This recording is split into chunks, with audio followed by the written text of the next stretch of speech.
Hi, I'm Chris Bilbao, Bilbao Board Games, and in this video, I'm going to show you how to play the Sparrow's Knot. So let's get started. Let's get this box open. There's a little QR code that's going to bring you to these set of instructions.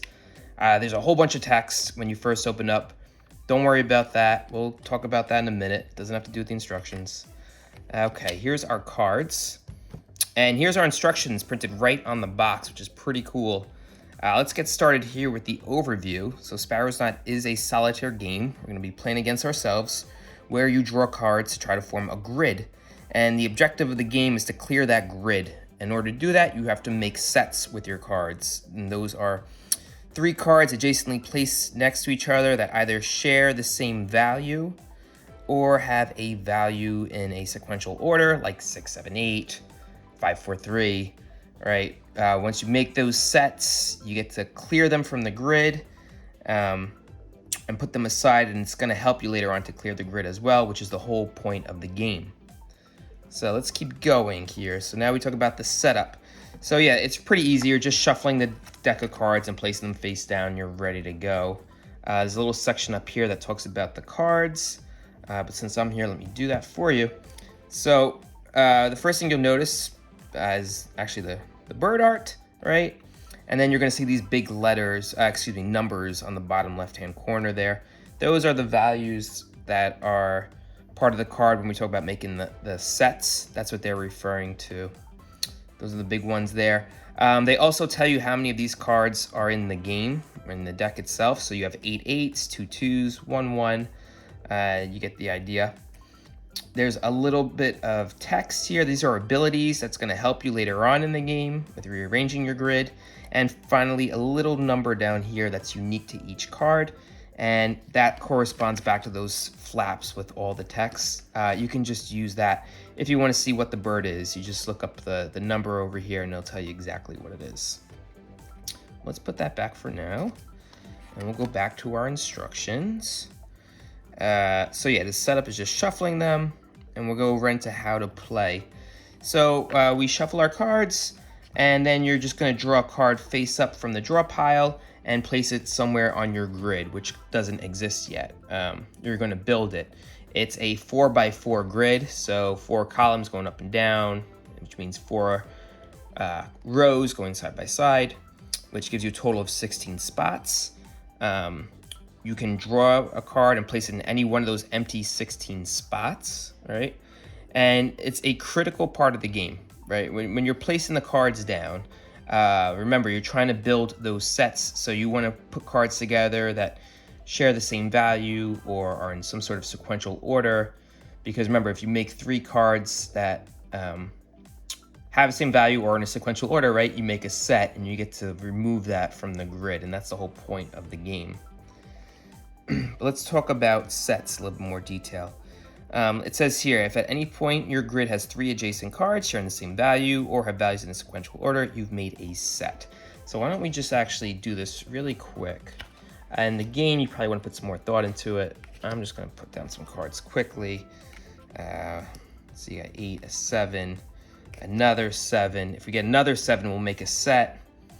We have a 5. Maybe I'll place that here, because if I get a 6, that'd be 5, 6, 7. We'll make a set that way. A 4. Well, I'll place that next to my 5, because maybe we could do 4, 5, 6, or 3, 4, 5, and get a set that way. Okay, here we are. Another 7.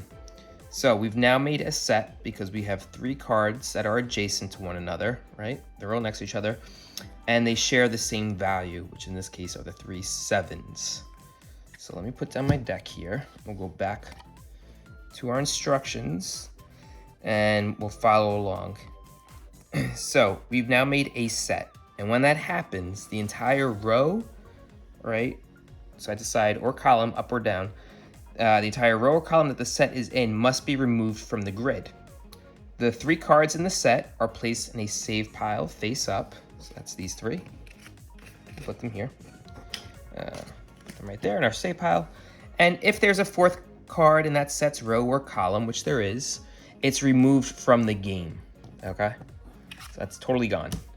And remember, the whole point of the game is to clear cards from the grid, so that's good, but it's also bad if you're trying to, make a set with that 4th card. So it's something to keep in mind as you're playing. And then finally, there's a little note here that diagonal sets are not allowed. So you're not gonna go diagonally. It's either side to side or up and down. And then there's a few pictures there to kind of illustrate how sets are made, but we just did that. Now we can go to this next section, right? Because we made a set, so now what? Well, once your grid is full, right? It's probably gonna happen. There's gonna be all 16 cards out on here. You finally get to unlock your save cards abilities. And what that means is for the remainder of the game, right, you can use the special abilities on here, and that's gonna help you rearrange your cards on the grid. And that's the only way that you can rearrange them, besides obviously, you know, as you're drawing them. And as you're doing that, right, you get to make more sets and you get to save them. You get to clear cards to make room for, you know, new cards to come out. And you just keep doing that until, you know, you win, which would be, you know, drawing all the cards out from the draw pile, getting them on the grid and clearing them off the grid, whether they're discarded from the game or saved. But that's basically how you win. You want to clear that grid. And you lose if you can't do that, if you just have too many cards out and you can't quite, you know, make enough sets to get them all off the grid. And that will happen, especially at the end. It'll sneak up on you. You think you're doing great, but you didn't plan it out far enough. And you're going to find you're going to have, you know, too many numbers, too many values different from each other, and you're not going to be able to clear that grid after all. There won't be any sets made. Why don't we go back here to, I think there's one last section that talks about how to adjust the difficulty. And it's actually really easy.